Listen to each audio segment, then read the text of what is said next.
Tirumala Tirupati దేవస్థానంపై YCP నాయకులు భూమన కరుణాకర్ రెడ్డి మాట్లాడడం దెయ్యాలు వేదాలు వల్లించినట్లుగా ఉందని నరసాపురం టీడీపీ ఇన్ఛార్జ్ పొత్తూరి రామరాజు అన్నారు.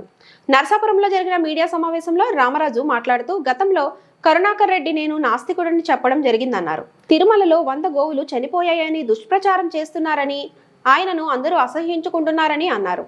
ఆనాడు వివేకానంద రెడ్డిని చంపేసి రక్తపు మరకలను తుడిచివేసి గుండెపోటుగా చిత్రీకరించిన ఘనత వైసీపీ నాయకులదని ఆయన విమర్శించారు. జక్కం శ్రీమన్నారాయణ మాట్లాడుతూ కరుణాకర్ రెడ్డి హయాంలో తిరుపతి లడ్డూలో కల్తీ చేసిన విషయాన్ని ప్రజలు ఇంకా మర్చిపోలేదని విమర్శించారు.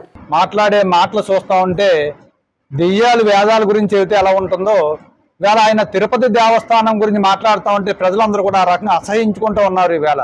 ఎందుకంటే గతంలో ఆయన నేను నాస్తికుడిని అని చెప్పని ఆయన అంతరాయం ప్రకటించుకున్నాడు. అంతేకాదు ఆయన కూతురికి వివాహం చేశాడు. ఏ సాంప్రదాయాన్ని వివాహం చేశాడు ఒకసారి ఆలోచన చేసుకోవాలి. ఆయన ఇవాళ ఈ కూటమి ప్రభుత్వాన్ని విమర్శించడానికి వాళ్ళకి ఏ విధమైన అవకాశం లేక గోశాలలో 100 ఆవులు చనిపోయినాయని చెప్పని వాటి మీద దుష్ప్రచారం చేసి వాళ్ళకి ఒక మీడియా ఒకటి ఉంది. ఆ మీడియా తెల్లారులైతే తప్పుడు ప్రచారాలు చేయటం ఆ మీడియా యొక్క ఉద్దేశం. ఆ మీడియాలో ప్రచారం చేస్తూ ఇవాళ గ్లోబల్ ప్రచారం చేస్తూ ఉన్నారు. ఇవాళ తిరుపతి దేవస్థానంలో గోశాలలో 2668 ఆవులు ఉంటాయి. ఇవాళ 260 మంది సిబ్బంది అందులో పనిచేస్తూ ఉంటారు. సహజ మరణాలు వారానికి 10, 15, 20 సహజ మరణాలు ఎప్పుడు కూడా ఉంటానే ఉంటాయి ఓ నెలకి. కానీ ఇవాళ ఈ నెలలో 100 పోయినాయి అని చెప్పని దుష్ప్రచారం చేస్తున్న చాలా దుర్మార్గం అది. ఆ గోశాలని ఉన్నట్టు పవిత్రతను పాడు చేయటం అది. మీకేమన్నా ఇవాళ విమర్శించడానికి ఈ రాష్ట్రంలో ఇంకేమైనా ఉన్నాయేమో తడుముకోండి, కానీ తిరుపతి దేవస్థానం యొక్క పవిత్రతను పాడు చేయొద్దని చెప్పని. తిరుపతి దేవస్థానం అంటే కలియుగ దైవం, అది మనందరం ఆరాధించే దైవం. అలాంటి దైవం ఆ తిరుపతి దేవస్థానంలో ఇవాళ గోశాలను అప్రతిష్ఠ చేసే విధంగా మీరు మాట్లాడొద్దని చెప్పని. ఇవాళ వీళ్ళ దుష్ప్రచారం ఏ రకంగా ఉంటుందంటే, ఒక ఉదాహరణ మనం చెప్పుకుంటే, ఆ రోజున వివేకానంద రెడ్డి గారి హత్య కేసు, వివేకానంద రెడ్డి గారిని చంపేసి రక్తపు మడుగులో ఉంటే తుడిచేసి వారి గుండెపోటుగా చిత్రీకరించేటువంటి వ్యక్తులు వీళ్ళు. అంటే ఎంత దుర్మార్గానికైనా ఒడిగడతారని చెప్పి అదే ఒక ఉదాహరణ. ఈవేళ కూటమి ప్రభుత్వాన్ని విమర్శించడానికి వీళ్ళు చేసే దుష్ప్రచారం తప్పించి ఇందులో ఏ విధంగా వాస్తవం లేదని చెప్పని కోరుకుంటూ మనందరూ కూడా ఆరాధించి వెంకటేశ్వర స్వామికి హృదయపూర్వక నమస్కారాలు చేస్తూ నేను చాలా తీసుకుంటున్నాను. సభకు నమస్కారం. మరి ఈరోజు విలేకరుల సమావేశానికి మరి వచ్చినటువంటి విలేకరులందరికీ, అదేవిధంగా మా తెలుగుదేశం పార్టీ ఇన్ఛార్జ్ రామరాజు గారికి, ఏం చేద్దంటే ప్రజలంతా ఒకటి గమనించాలి.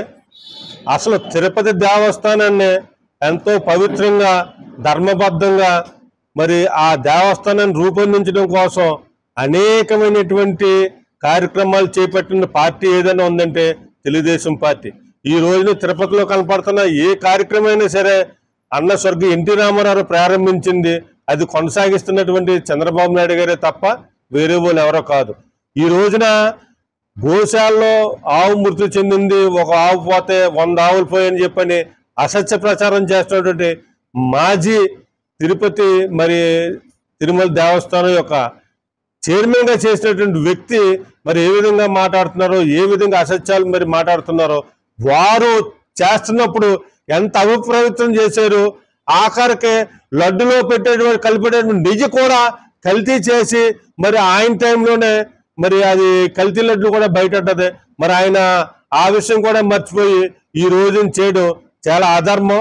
ఎంచేదంటే తెలుగుదేశం పార్టీ అధ్యక్షుడైనటువంటి చంద్రబాబు నాయుడు గారికి కూడా తిరుమల దేవస్థానం అంటే ఆయన యొక్క కుల దైవం. అది అక్కడ ఎంతో పవిత్రంగా ఉండడం కోసమే ప్రతి కార్యక్రమం చేపడుతున్నారో దానికి ప్రపంచవ్యాప్తంగా వచ్చిన విశిష్టతను చూసి ఓవలేక ఈ రోజున వైఎస్ఆర్సీపీ మరి దుష్ట ప్రచారం చేస్తుంది.